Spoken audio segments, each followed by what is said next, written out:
The following has been approved for all audiences by the editor. Thank you for choosing Practical Distributism. The basic premise of distributism is that both economics and politics are subjects of ethics because both exist to serve the common good. This is different than the usual conservative and liberal dichotomy. Distributism is economics as though families matter.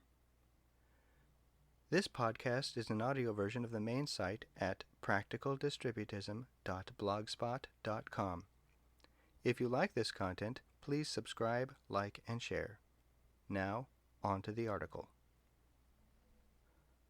The following is the English version of Part 1 of an article interview by Thomas Storck.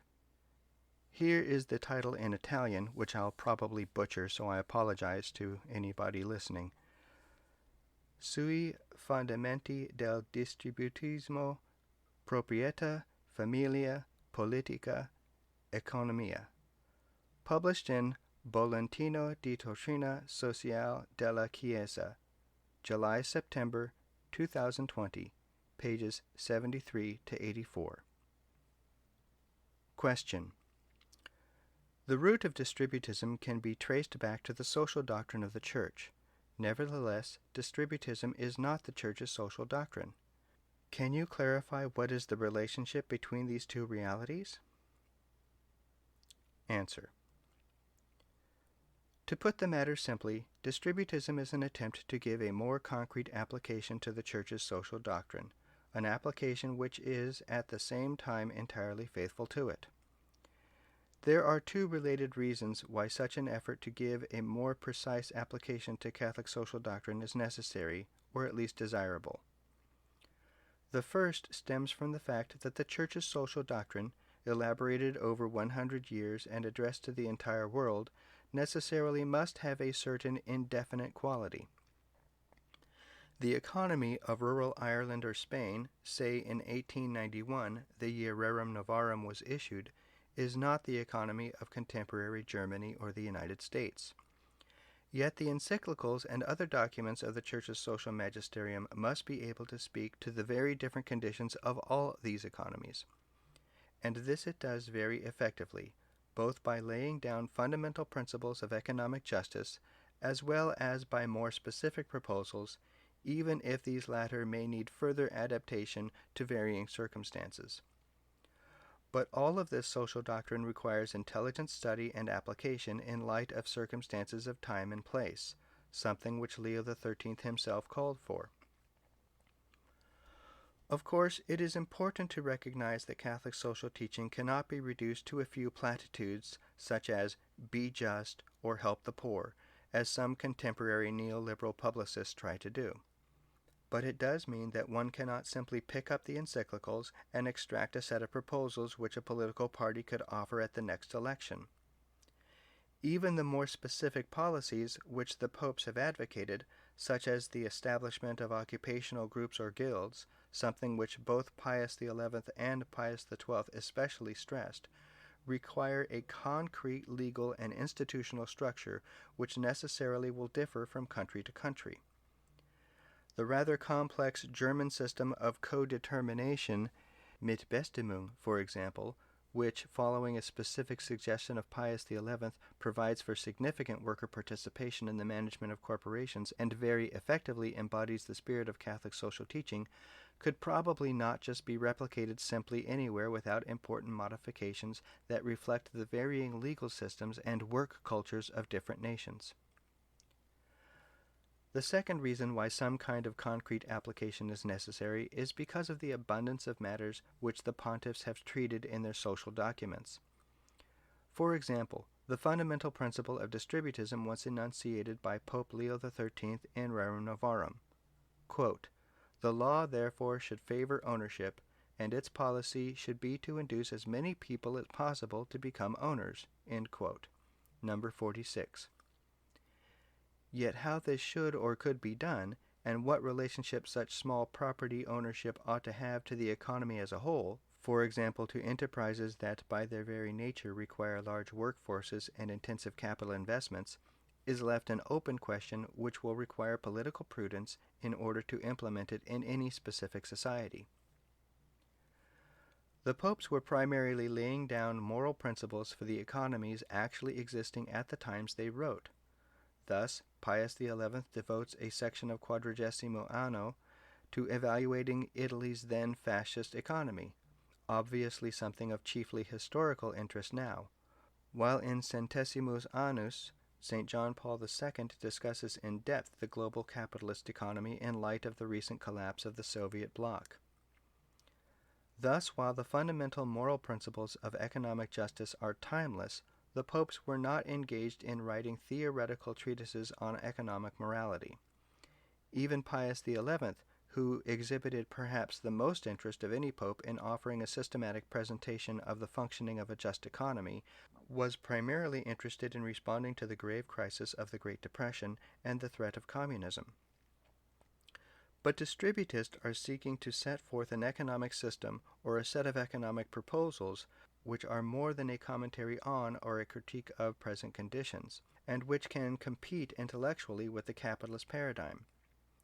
Our intent is to offer proposals which, while requiring adaptation to the widely varying conditions of different continents and countries, is based on fundamentals, on man's need for external goods and services, and hence on the necessity of economic activity to supply these goods and services, and on principles of justice and political prudence which allow economic activity to work for the common good and common prosperity. Distributism stresses certain elements of Catholic social teaching, not because it disregards or neglects other aspects, but in order to formulate a more concrete plan which could be translated into an economic and social program. If we examine the other serious attempt to apply modern Catholic social teaching, we can see the necessity for this more clearly when we note the obvious similarities between it and distributism. This other attempt was solidarism, a system formulated by a remarkable German Jesuit, Heinrich Pesch, 1854 to 1926. As a young seminarian, Pesch spent the years 1885 to 1888 near Liverpool in England because Bismarck's Kulturkampf had driven religious orders out of Germany. In England, Pesch witnessed the exploitation and degradation of the working class by industrial capitalism, which made him resolve to devote his life as a priest to the social apostolate. He authored a number of works on the social question, his chief work being the monumental Lehrbuch der Nationalökonomie, which appeared in 5 volumes between 1905 and 1923. Both solidarism and distributism were formulated in response to the new social and economic order created by capitalism and industrialism that had triumphed in Europe and elsewhere during the 19th century. What was unique in capitalism, or more correctly in the classical liberalism that stood behind capitalism, was the notion that the economic order was divorced from its place in the hierarchy of values that had hitherto been seen as the organizing principle of all social life. Economic life, and consequently greed for gain, were now seen as legitimate and free from all but the most rudimentary ethical restraints. Prohibition against force and fraud, narrowly defined, were pretty much the only misdeeds which the apologists of the new order recognized. Both distributism and solidarism, on the one hand, since they are rooted in Catholic social thought, perceive that the economy must serve mankind as a whole and that economic activity must be part of the hierarchy of human goods, not an independent thing divorced from its place in social life to be pursued according to the desire and cleverness of each individual economic actor, motivated solely by a desire for unrestricted gain. Pesch stated this principle at the outset of the Lehrbuch when he wrote that, quote, man must always and everywhere be the subject and end of the economy, end quote. If solidarism and distributism are compared, one will find that the differences between them are chiefly a matter of emphasis. As such, they both witness to the fact that all serious attempts to apply Catholic social doctrine will resemble each other much more than they will differ. Both systems take their program from Pope Leo's Rerum Novarum. The solidarists from the passage, quote, capital cannot do without labor, nor labor without capital, end quote, number 19. And distributists from the passage I have already cited, quote, the law therefore should favor ownership, and its policy should be to induce as many people as possible to be owners." End quote. Number 46. But just as there is no contradiction in the mind of Leo XIII, who wrote both these statements, so there is little contradiction in the fundamental thought of Pesch on the one hand and of Belloc and Chesterton on the other. In fact, there is a clear convergence with regard to how both systems treat important economic points, such as property or employment and wages. With reference to property, for example, Pesch wrote of, quote, "the need to do away with the individualistic concept of private property," end quote, and that, quote, "property is not an end in itself, but is only a means designed to provide for mankind in a manner appropriate for the well-being of the individual, the family, and political society." End quote. Although the original distributists placed great emphasis on private property and the freedom which property ownership affords to families, likewise the distributist understanding of property was fundamentally the same as that of Pesch. The limits on private property for the sake of the common good which Belloc and Chesterton, as well as contemporary distributists, have championed, presuppose that property ownership is a right only when it is consistent with the common good. Property has a purpose, the support and sustenance of families, and indirectly of the whole society. It is not a free-standing right to amass as much as possible with no reference to the common good. Because of this understanding, distributists have suggested a variety of means to break up large concentrations of property, such as Hilaire Belloc's suggestion to use graduated taxation to force the division of large concentrations of property. And of course, this is hardly alien to Pesch's thought. There are even passages in Pesch which could have come from the pen of Belloc or Chesterton. Quote, "While socialism calls for the abolition of private ownership of the means of production, the motto of solidarism is, 'Increase the number of owners.'" End quote. Another crucial point where the two systems can be compared is the question of employment and wages. Here Pesch considered that for the most part the employer-employee relationship would continue even in a just economy. He was concerned to ensure that workers received a just wage and that owners and workers were bound together by solidarity, both in spirit and in concrete institutions such as occupational groups, which sought to embody the spirit of justice and charity fundamental to Catholic thought on society. Belloc and Chesterton, for their part, often spoke as if they thought that every worker would become an owner, so that the owner-worker relationship would disappear. But, as we saw above, Pesch could go so far as to say that, quote, "the motto of solidarism is, 'Increase the number of owners.'" End quote.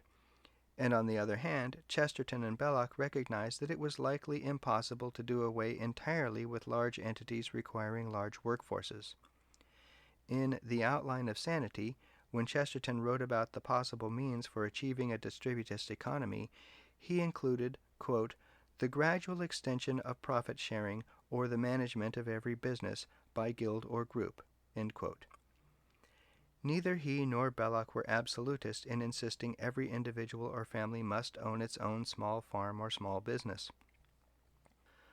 The point of this is to show that Catholic social teaching does require a fleshing out, an elaboration, to make clear how its chief points can be translated into actual policies and institutions, and secondly, to show that every attempt to do so, every attempt, that is, which takes the Church's social doctrine seriously, will exhibit many more similarities than differences, and as a result make clear that social doctrine does have a solid content, and that specific proposals can be deduced from it which translate into real-world economic policy. Thank you for listening. Practical Distributism can be found at practicaldistributism.blogspot.com. If you like this content, please subscribe, like, and share. If you are able, please consider becoming a supporter at subscribestar.com/practical-distributism.